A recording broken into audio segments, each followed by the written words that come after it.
Good morning, good morning, good morning. It is a Wednesday, a very eventful Wednesday. And welcome to the Daily Friend Show. Guys, remember, the Daily Friend can also be found online at dailyfriend.co.za. A lot of our writing and our analysts put up our material there. But this show is actually quite interesting. And I've got a full house, as always. France, good morning. Sinclair, good morning. Terence, hello, hello. Hello, hello. And Saragon. Guys, as I said, there is a lot to discuss here. It is the economy stupid. What happened last night, France? No, it was an extraordinary day for the South African economy. It started with new GDP numbers, which showed a quarter-on-quarter contraction of 3.2%, and year-on-year economic numbers of 0%, no movement at all, which is an appalling performance. Consider that emerging markets this year are likely to average growth rates of just under 5%. Yeah. And we're sitting right, we were sitting right at the bottom of those figures. Mainstream forecasts are now going to be brought down to somewhat under 1%, but there are analysts in this building who are talking about South Africa getting itself into recession. Yeah. And considering what the performance of other emerging markets is, that is an appalling performance. We're in a very tough space, and I don't think the politicians have a full grasp of the urgent requirement for there to be a policy shift. And we always make this point. It's not just about a policy shift in a particular direction. Yeah, but the day started with those numbers. Yeah. That was part one. Part two was one of the most insane moments that we could have observed. Absolutely. Which was a series of announcements by the ANC in the person of its Secretary General that the party had resolved to introduce a whole number of economic reforms. One is that they said they had decided to bring the unemployment rate down from 26 or 27% to 14%. That's very encouraging. They're taking a decision. Why you don't decide to bring it down to 3 or 4% and just leave those other people unemployed is hard to say. They went on mad rambling rants about how to do this through sort of massive state-driven industrialization schemes, and then the shocker came, which is that the party had resolved that the government should consider a program of quantitative easing in order to help economic recovery. But more than that, they didn't even spell it correctly in their release. They called it quantity easing. And what that means, it's Americans are very good at creating terms, terminology, that like plausible deniability and tapering and the like. But but we're going to get to the deniability moment just now. Quantitative easing, what it means is the creation of money. Printing it, essentially printing of money, and that's what it comes down to, and that proposal would be made on a day that saw economic numbers like this.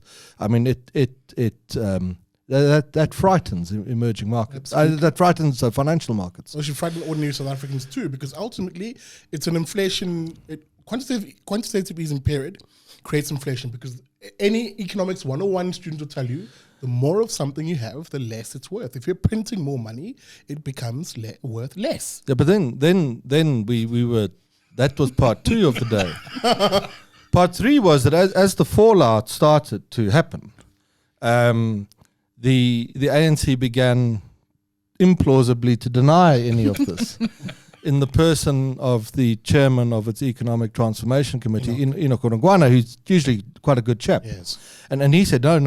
He didn't actually say that. He said that we hadn't taken a decision in order to do this, but now you're in the political jargon of what does it mean to have taken a decision or not taken a decision. The finance minister, who's very good, and especially as the evening wears on, got in on the act as well and started talking about the mandate of the Reserve Bank and the like. It's utterly shambolic. It's probably a moment that even amongst the believers really did a lot of damage to the concept of New Dawn. But it's damage that deserves to be done, because New Dawn is a fraud. And it's not really happening. In Business Day this morning, we've published a piece that says, even if you want to say some of this madness of yesterday was on Ace Magashula's side of the ANC, let's look at Mr. Ramaphosa's side in the cabinet. And we go on a bit about that. We write in Business Day this morning, it's a cabinet that if it inherited a growth rate of 5%, wouldn't be able to maintain it.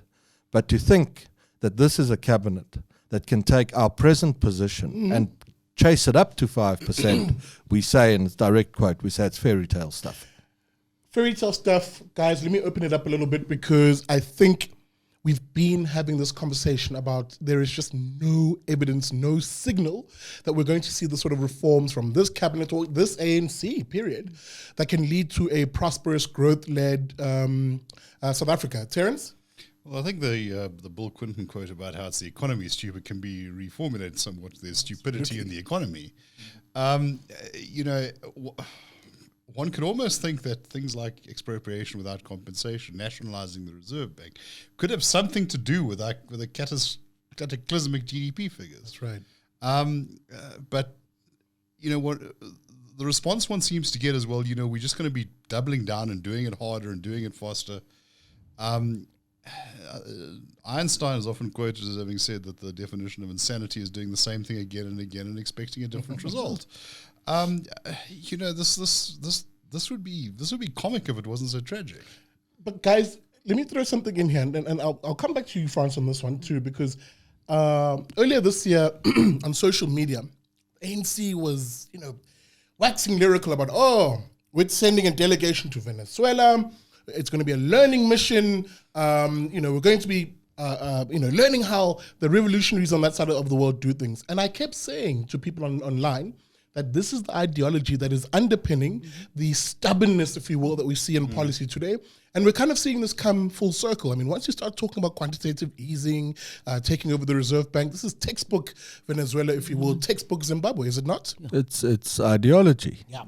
And, maybe it becomes boring listening to us after a while, because we've been going on about this for years and years and years. We launched last night very successfully at Exclusive Books in Hyde Park, the book of our colleague Anthea Jeffrey. And in my opening remarks there, I said that why this book is so incredibly important is it helps you understand the latter years of the apartheid system and how what would become the dominant ideology of the ANC began to crystallize. And there are two kinds of people that we confront today. Those who say, surely, and by surely they say to us, surely this can't go on.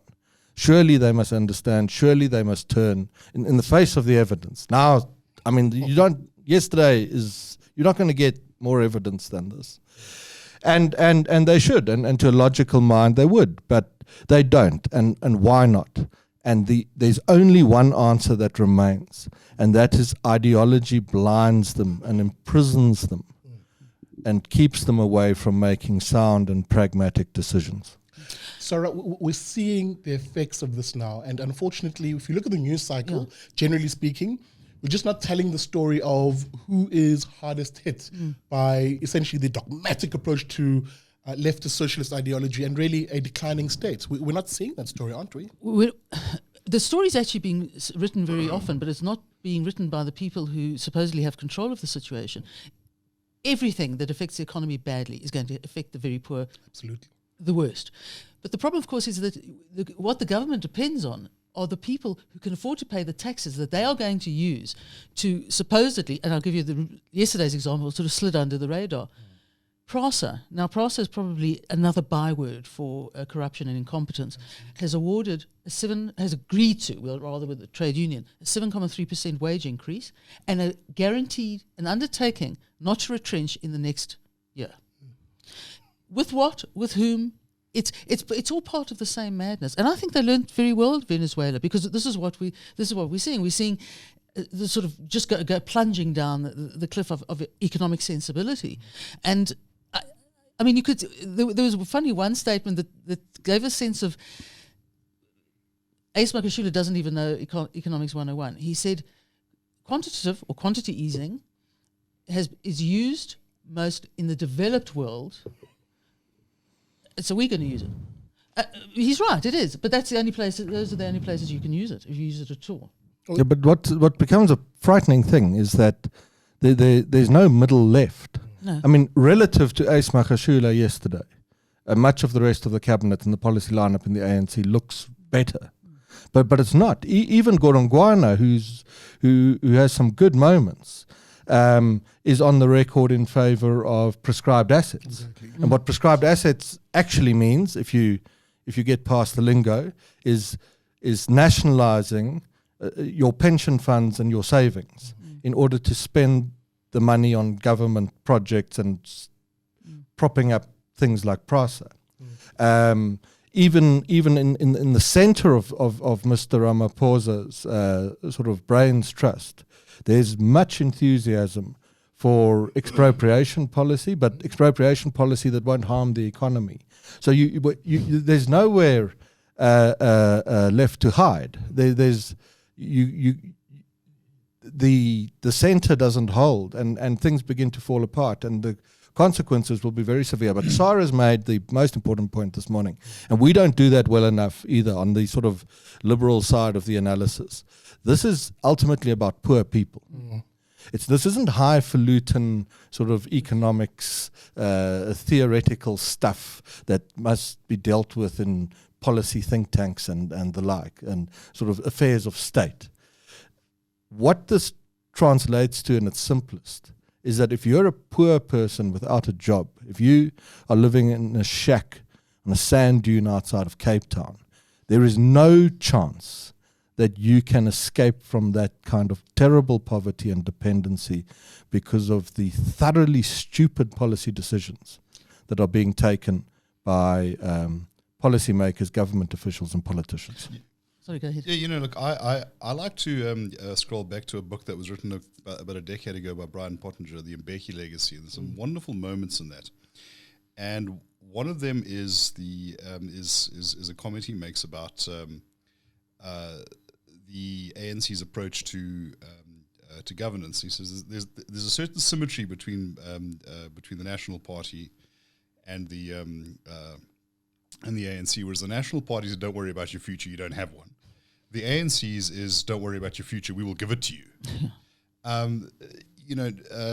Well, the one was entirely destructive, and the capacity to do the latter just doesn't exist. Intentions aside, it strikes me just how restrained a comment from the New Dawn cabinet was about all this yesterday. I think that, I don't know, there's a part of me that almost defaults to a sort of playground logic. When are we going to get serious about this? If a sports team was losing this badly, the coach should have been fired. But We are. Guys, final thoughts, and I'm going to trigger the conversation in this direction.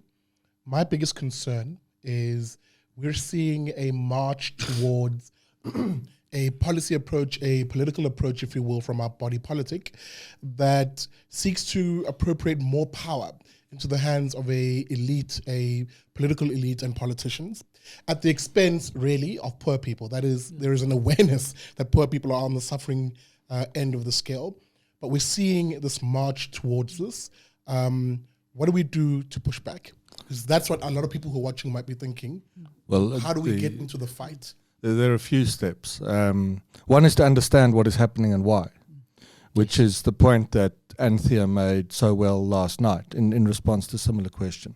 Until you actually understand the deep origins of the problem, you cannot address it. So you have to accept the ideological framework that gives rise to this kind of mad policy. Once you've done that, you need to educate people about it so that they begin to understand what it is. All politics and all policy influencing is about balances of power. If you can create a balance of power in public opinion that pushes in one direction or another, you can make public policy follow. It's not about going to see a cabinet minister and saying, listen, this is never going to work. You need to be able to do that at the same time as demonstrating that the tide of opinion in public mind has shifted, and you need to shift with it, or you are going to be overrun.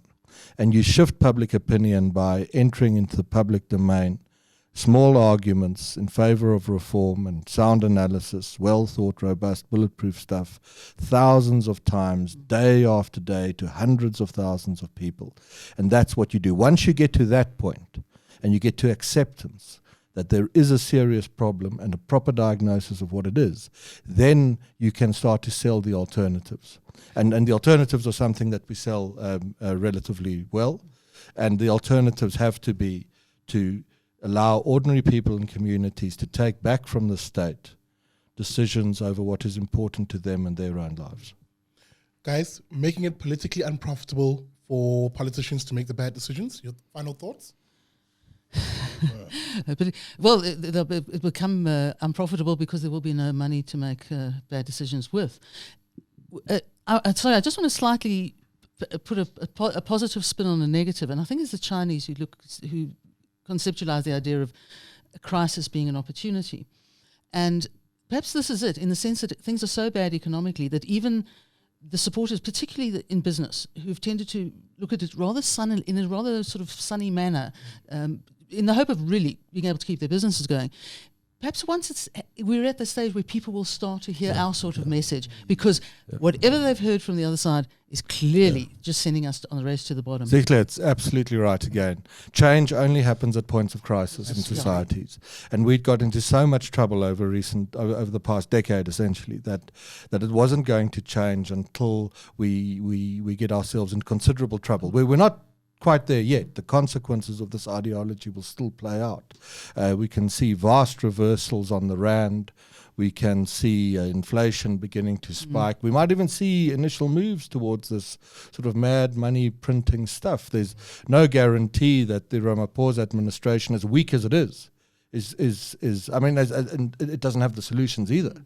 But that it's going to come out on top in this fight with the ANC. But I think we're getting to the point that we're passing peak ideology and peak stupidity.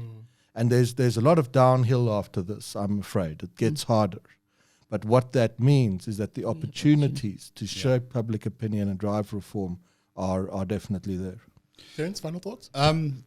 A couple of months ago, the Financial Mail led with a big feature about expropriation without compensation, and the cover designer, I remember very distinctly, said, how to expropriate without destroying the economy.